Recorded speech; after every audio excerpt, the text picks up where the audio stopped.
यदि मेरा ये वीडियो आपको पसंद आए, इसको लाइक करें, अपने फ्रेंड्स के साथ शेयर करें, और यदि आप चाहते हैं कि हमारे नए वीडियो की नोटिफिकेशन आपको लगातार मिलती रहे और आपने अभी तक हमारा चैनल एस्ट्रॉन टैक्समैन सब्सक्राइब नहीं किया है, इसको सब्सक्राइब करें। एस्ट्रॉन टैक्समैन के म्यूचुअल फंड सीरीज में आपका एक बार फिर से स्वागत है। इस म्यूचुअल फंड सीरीज का नाम है म्यूचुअल फंड सही है क्या, और आज हम बात करेंगे कि क्या म्यूचुअल फंड से जो इनकम या रिटर्न होती है उस पर भी टैक्स लगता है, और यदि हाँ तो टैक्स का रेट क्या है। म्यूचुअल फंड के रिटर्न के टैक्स के बारे में जानने के पहले ये जान लें कि टैक्सेशन के लिहाज से, टैक्स इम्प्लीकेशंस के लिहाज से म्यूचुअल फंड को दो टाइप में क्लासिफाई किया गया है। पहला टाइप है equity mutual fund. Equity mutual fund उसको बोलते हैं जिसमें कि मिनिमम 65% इन्वेस्टमेंट इक्विटी में हो। उस म्यूचुअल फंड जिसका minimum 65% asset under management equity में हो, उस म्यूचुअल फंड को इक्विटी म्यूचुअल फंड कहते हैं। और इसके अलावे जितने भी म्यूचुअल फंड हैं उसको other than equity mutual fund कहते हैं। इसका मतलब यदि किसी म्यूचुअल फंड में 64% इन्वेस्टमेंट इक्विटी में हो तो टैक्सेशन के लिहाज से वो mutual fund other than equity mutual fund माना जाएगा। अब म्यूचुअल फंड जानने के बाद हमें यह जानना पड़ेगा कि म्यूचुअल फंड में इनकम कितने तरह की होती है। तो सबसे पहला इनकम होता है डिविडेंड इनकम। ये डिविडेंड इनकम उनको मिलता है जिन्होंने IDCW ऑप्शन ऑप्ट किया हुआ हो। IDCW मीन्स इनकम डिस्ट्रीब्यूशन कम वेल्थ। IDCW और रेगुलर प्लान, IDCW और ग्रोथ प्लान, इसके बारे में मैंने एक अलग से वीडियो बनाया हुआ है। जिन व्यूअर्स को इसके बारे में जानना हो उसका डिस्क्रिप्शन में लिंक दिया हुआ है, वहां जाकर वो अपने मनपसंद वीडियो देख सकते हैं। और दूसरा इनकम होता है capital gain. Capital gain means आपने म्यूचुअल फंड यूनिट्स को खरीदा, कुछ समय तक रखा, उसके बाद उसको बेचा और उससे जो गेन हुआ उसको कैपिटल गेन कहेंगे। और ये कैपिटल गेन दो तरह का होता है, STCG short term capital gain, और दूसरा होता है लॉन्ग टर्म कैपिटल गेन। अब वो gain short term capital gain होगा या लॉन्ग टर्म कैपिटल गेन होगा, ये डिपेंड करता है उसके होल्डिंग पीरियड पर। होल्डिंग पीरियड मीन्स उस म्यूचुअल फंड्स के यूनिट्स को आपने कितने दिन तक होल्ड किया, यानी कितने दिनों के बाद बेचा। इसके बारे में यदि आपका शॉर्ट टर्म कैपिटल गेन उसको बोलते हैं यदि आपका म्यूचुअल फंड डेट हो और आपने एक दिन से लेकर 36 महीने तक होल्ड करने के बाद आपने उसको बेचा हो और उसके बाद उसमें कुछ गेन हुआ हो तो वो शॉर्ट टर्म कैपिटल गेन कहलाएगा। और यदि वो म्यूचुअल फंड, यदि आपके पास म्यूचुअल फंड इक्विटी का हो तो उस केस में एक दिन से लेके 12 महीने तक इस बीच में कितना ही पीरियड होल्ड करने के बाद आपने बेचा हो और उसमें कुछ गेन हुआ हो तो उस गेन को शॉर्ट टर्म कैपिटल गेन कहते हैं।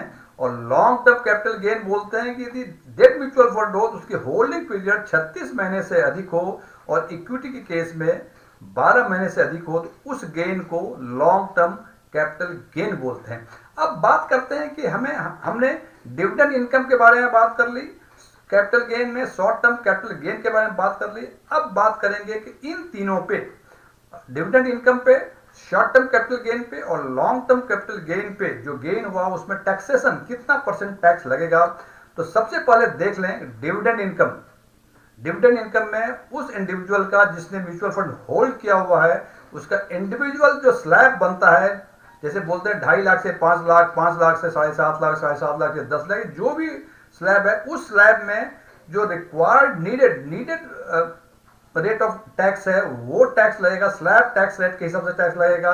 और कैपिटल गेन में यदि शॉर्ट टर्म कैपिटल गेन है और यदि वो डेट म्यूचुअल फंड का है तो उसमें भी स्लैब रेट के हिसाब से लगेगा। और यदि डेट फंड में gain long term capital gain है तो उसमें 20% के हिसाब से लगेगा, 20% इंडेक्सेशन बेसिस पे लगेगा।